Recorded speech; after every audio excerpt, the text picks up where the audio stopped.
njerëzit më të piklum, më të trishtum në botë janë ata që nuk kanë shahadet në zemrat e tyre. Njerëzit më të trishtuar, të lashët më të mdhaja i kanë ata që nuk din mi thonë Allahut la hawla wala quwwata illa billah. Ata që nuk din mi thonë Allahut la ilaha illa Allah Muhammadur Rasulullah. Prandaj duhet qenë falendërues që Allahu na ka bërë rrezik neve që shahadetin e kemi në zemrat tona, të përmendmen e Zotit e kena në gjuhët tona, edhe këtë bindje ndaj madhnisë Allahut e dëshmojmë duke i thënë Allahut, duke i bërë sejdë Allahut dhe duke i madhruar Allahun, ashtu siç na ka urdhëruar Zoti dhe Muhamedi sallallahu alaihi wasallam. Porosia hynore e Sufjan ath-Thauriut, i cili e takoi Xhafer bin Muhammedin, tha kur të shtohen mbrengat, telashet, mërzijat, tha thuaj 3 porosi, 3 këshilla ja dha. E para, kur t'jesh i mërzitur, njerëz më të mërzitur janë që nuk kanë shahadet, po në shpjesë e dynjas mu mërzit edhe në ndonjëherë. Që faktor janë gjunahet tona që shtohen mërzit. Atëherë fole një fjalë e cila nuk e thot askush tjetër por se besimtari. Ai që ka telashe dhe brenga dhe mërzia, në ta ban këtë dhikr që e ka bë pejgamberi alayhis salam, cila është ajo? Me thonë prej shumë llojeve të dhikrit, me thonë la haula wala quwwata illa billahi al-aliyyil azim. Ai që e thot këtë fjalë, Allahu ja largon, por jo një herë, me shpeshtu.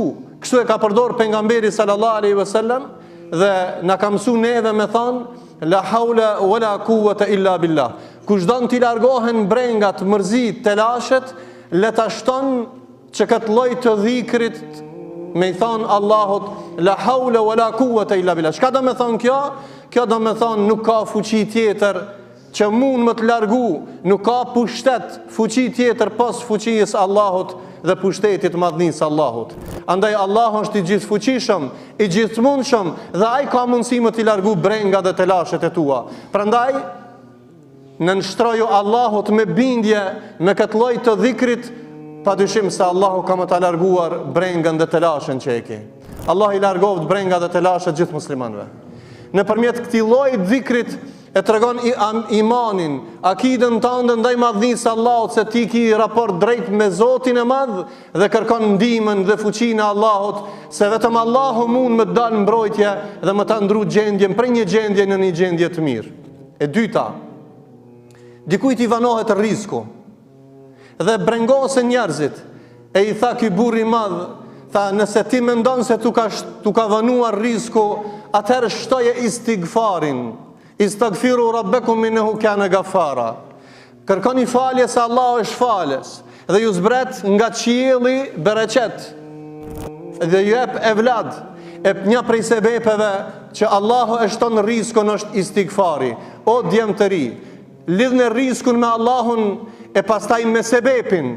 Mos trogitni në aparatet e ndryshëm, në përdo vendet të ndyta që e merë pasurinë e tjetrit pa djerë, që mendon me marë pasurinë e tjetrit pa drejt. Prandaj Allahu na ka mësu fantashiru fil ardi wabtagu min fadlillah, dhe shpërndahuni në tokë dhe kërkoni nga mirësitë e Zotit, duke punuar me djerës, dhe puna më e mirë është puna me djerës. E pastaj para kësaj istaghfiru, kërkoni falje, se Allahu ja ushton riskun nëpërmjet faljes, se Allahu është Rezak. Allahu thotë wa fis samai rizqukum, dhe rizki juaj është në qiell. Ta ka caktuar Allahu istighfarin dhe sebepin e të marrës me punun dynjat, është prej natyrshmërisë që Allahu ka kriju me mundësi për me bën ndryshim.